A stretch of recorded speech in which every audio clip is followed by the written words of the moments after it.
Olá, cumprimento a todos com a paz do Senhor Jesus. Eu sou o pastor Roberto Gomes e este é o canal O Adorador por Excelência.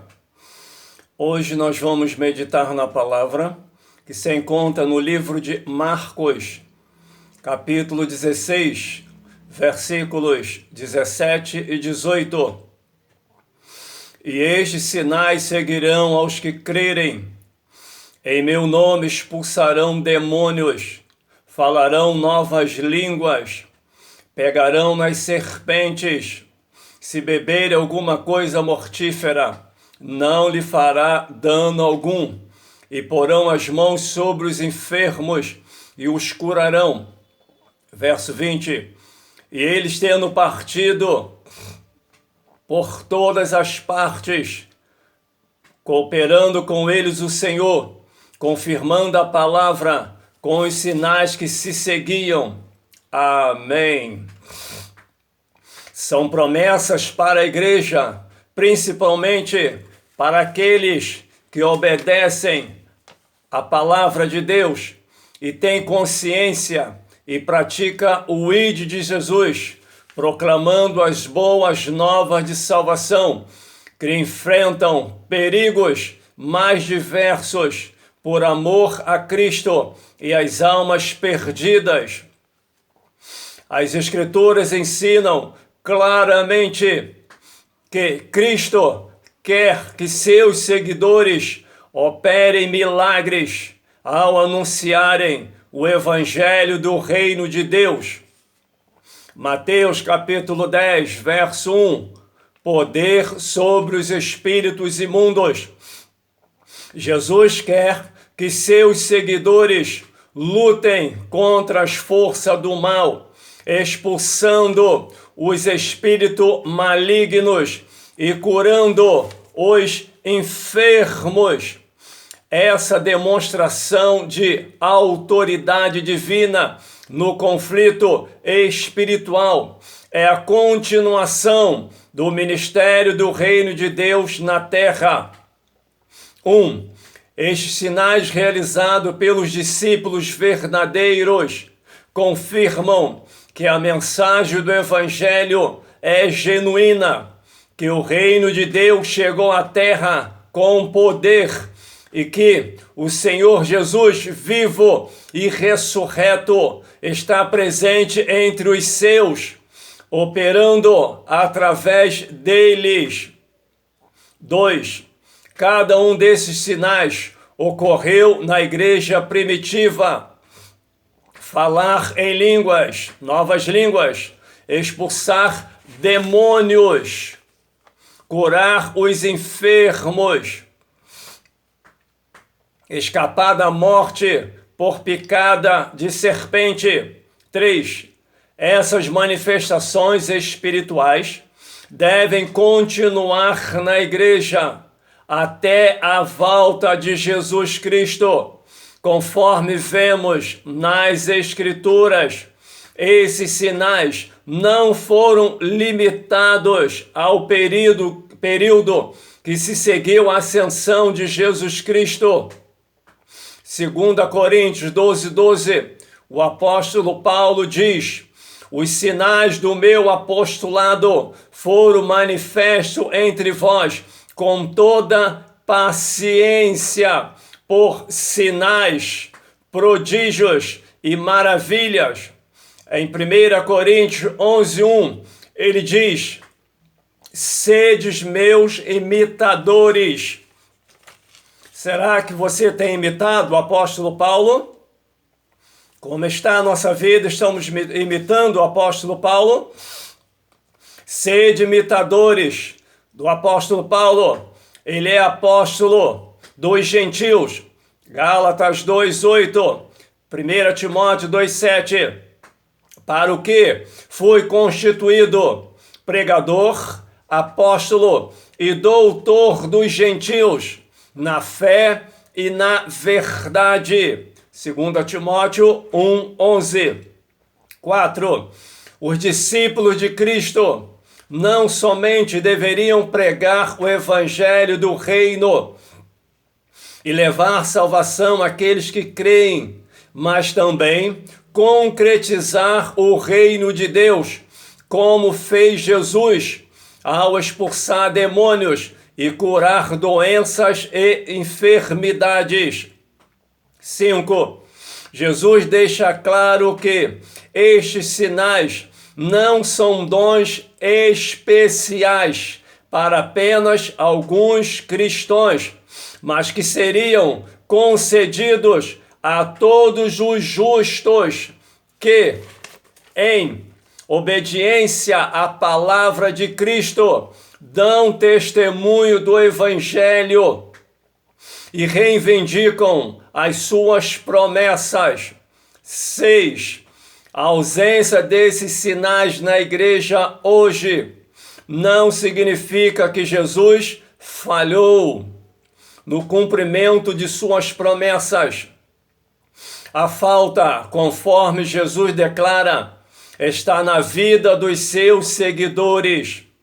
Mateus capítulo 17, Jesus declara: ó geração incrédula e perversa, até quando me farei sofrer? Incrédula e perversa. Este trecho evidencia o conceito que Jesus tem dos discípulos e das congregações que não assiste o próximo no autêntico poder genuíno de Deus. Deixar de libertar os oprimidos por Satanás ou pelos demônios demonstra falta de fé, de compreensão e de autoridade espiritual. O propósito do Espírito Santo, ao registrar as narrativas, ressalta não somente que Jesus expulsava demônios, como também que ele deseja que seus discípulos façam a mesma coisa, mediante a fé, a oração e o jejum. Jesus fica profundamente entristecido quando seu povo, a sua igreja, deixa de participar do seu ministério contra as forças de Satanás. João capítulo 14, Jesus disse: na verdade vos digo que aquele que crer em mim também fará as obras que eu faço, e as farás maiores do que estas, pois eu vou para o Pai.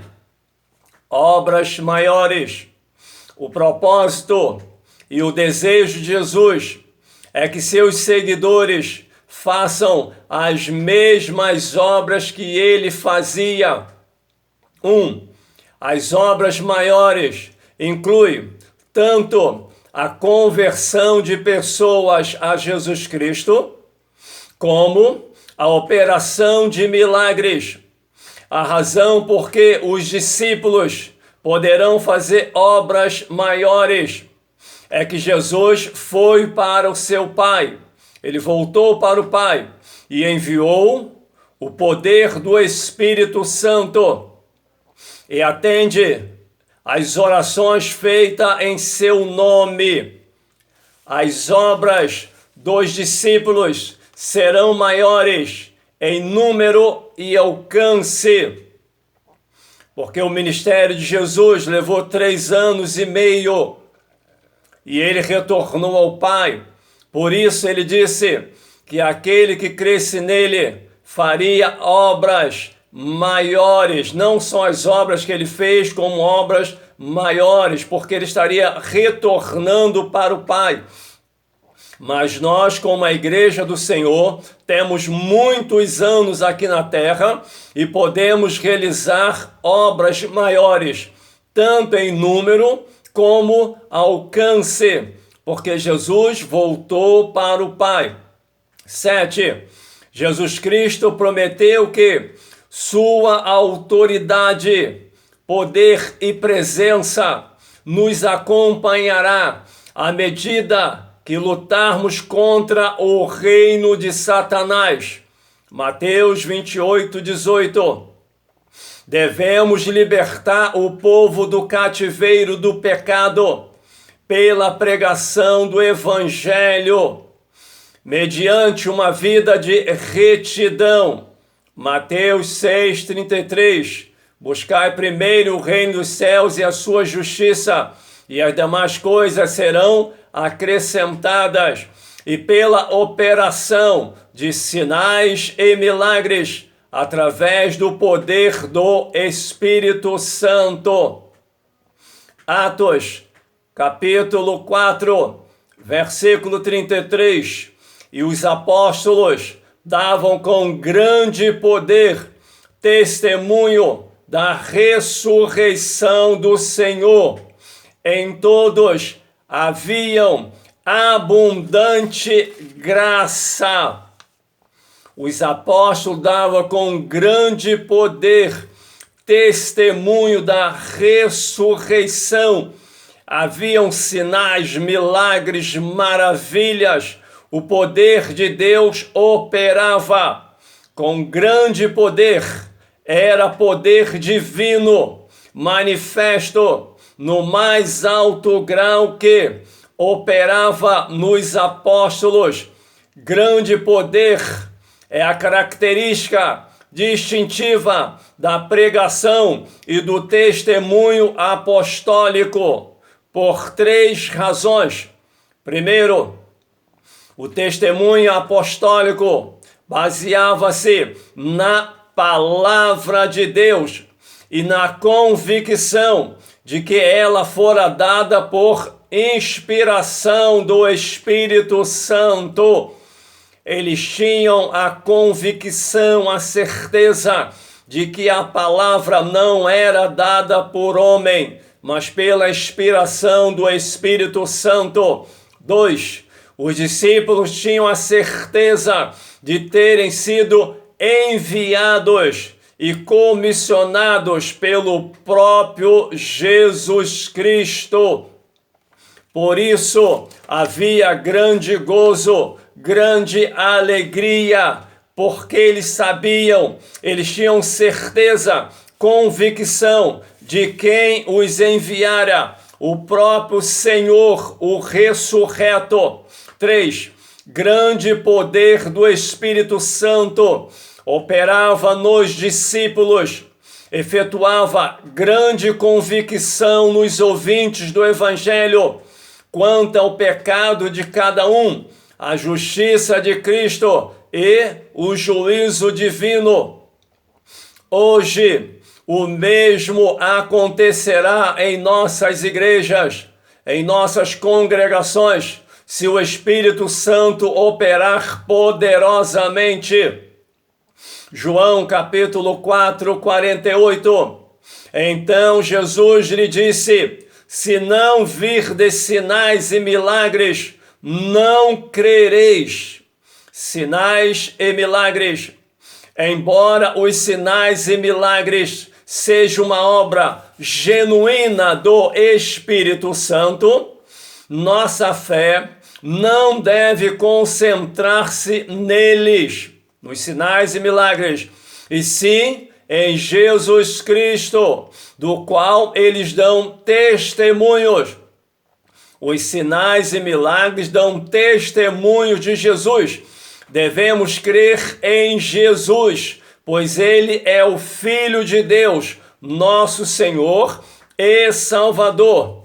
Jesus deve ser adorado e honrado por causa do seu amor, misericórdia, santidade e caráter justo.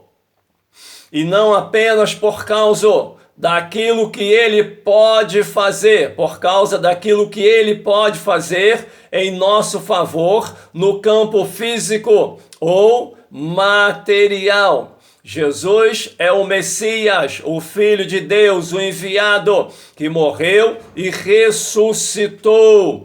Sinais, milagres e maravilhas devem nos levar a uma dedicação profunda ao Senhor e a termos uma maior fé. assim como o milagre descrito aqui motivou essas coisas na vida do oficial.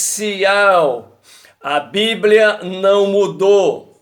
Jesus falou: passo os céus e a terra, mas as minhas palavras não hão de passar. O mesmo Jesus que curava no passado, ele continua curando no presente.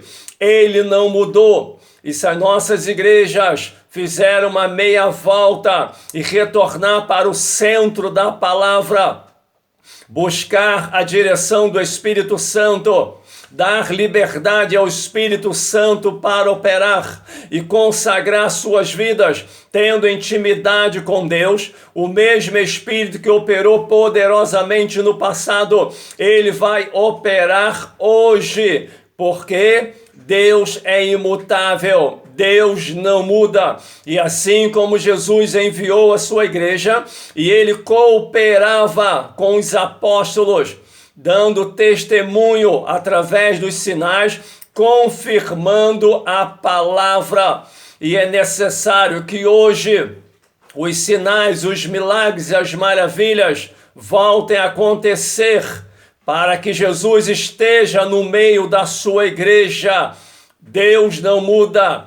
A igreja que mudou, mas ela precisa voltar ao primeiro amor. Senhor Deus e Pai, Deus tremendo, Deus maravilhoso, Deus glorioso, é no nome de Jesus que vive e reina, que nós entramos na Tua presença neste momento, ó Pai.